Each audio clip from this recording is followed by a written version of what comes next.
రాష్ట్రంలో కూటమి ప్రభుత్వం అభివృద్ధి, సంక్షేమమే లక్ష్యంగా పనిచేస్తుందని ఏలూరు జిల్లా ద్వారకాతిరుమల మండలం జి కొత్తపల్లి గ్రామానికి చెందిన తెలుగుదేశం పార్టీ యువ నాయకులు రేగంటి రాంబాబు మీడియాకు తెలిపారు. ఇటీవల తన కార్యాలయంలో మీడియాతో మాట్లాడారు. అందరికీ నమస్కారం. ముందుగా గోపాలపురం నియోజకవర్గ ప్రజలందరికీ, ద్వారకాతిరుమల మండల ప్రజలకి, మా గ్రామం జి కొత్తపల్లి ప్రజలందరూ కూడా నూతన సంవత్సర శుభాకాంక్షలు తెలియజేస్తున్నా. ఈ ఎన్డీఏ కూటమి ప్రభుత్వం ఏర్పడి 6 నెలలు గడవస్తుంది. ఈ 6 నెలల కాలంలోనే అనేక అద్భుతమైన కార్యక్రమాలని చేపట్టి రాష్ట్రాన్ని ప్రగతి పదంలో ముందుకు తీసుకెళ్తున్న పరిస్థితులు ఉన్నాయి. ప్రజలందరూ కూడా చాలా ఆనందంగా, ఉత్సాహంగా రేపు రాబోయే నూతన సంవత్సరం వేడుకలను జరుపుకోవడానికి సిద్ధంగా ఉన్నారు. ఈ ప్రభుత్వం ఏర్పడిన తర్వాత బడుగు బలహీన వర్గాల్లో చాలా భరోసా అనేది రావడం జరిగింది. వారి జీవితాల్లో ఏదైతే అభద్రతా భావం ఉందో ఆ అభద్రతా భావం తొలగి వారికి ఒక భరోసా, భద్రత కలిగి ఆనందంగా నూతన సంవత్సరానికి స్వాగతం పలుకుతున్నారు. ఈ 6 నెలల కాలంలోనే అనేక అభివృద్ధి సంక్షేమ కార్యక్రమాలని ప్రగతి పదంలో నడిపించడం జరుగుతుంది. ఇదే మా గ్రామాన్ని తీసుకుంటే 5 సంవత్సరాల వైఎస్సీపీ ప్రభుత్వంలో 300 మీటర్లు కూడా సిమెంట్ దారులు నిర్మించలేని పరిస్థితి. ఈ 6 నెలల కాలంలోనే మా గ్రామంలో 350 మీటర్లు సిమెంట్ రోడ్లు నిర్మాణాన్ని కూడా పూర్తి చేస్తాం. అలాగే సొంత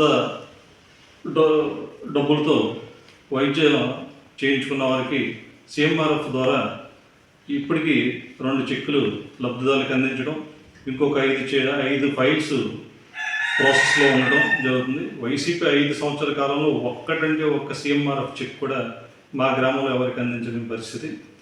అలా ఒక లిక్కర్ విషయంలో తీసుకుంటే చాలా నాసిరకం లిక్కర్ని అధిక రేట్లకి ఇచ్చి ప్రజల ఆరోగ్యాల మీద తీవ్ర విఘాతం కలిగించిన ఆ నాసిరకం లిక్కర్కి స్వస్తి పలికి నాణ్యమైన లిక్కర్ని, దేశమంతా అందుబాటులో ఉన్న లిక్కర్ని మన రాష్ట్రంలో కూడా ప్రవేశపెట్టి తక్కువ ధరలకి, సుమారు గత ప్రభుత్వం కన్నా ఒక ఫుల్ మీద 250 రూపాయలు తక్కువకి దేశం మొత్తం దొరికే లిక్కర్ని అందుబాటులో తీసుకొచ్చి ప్రజల ఆరోగ్యాన్ని కాపాడుతున్న పరిస్థితి.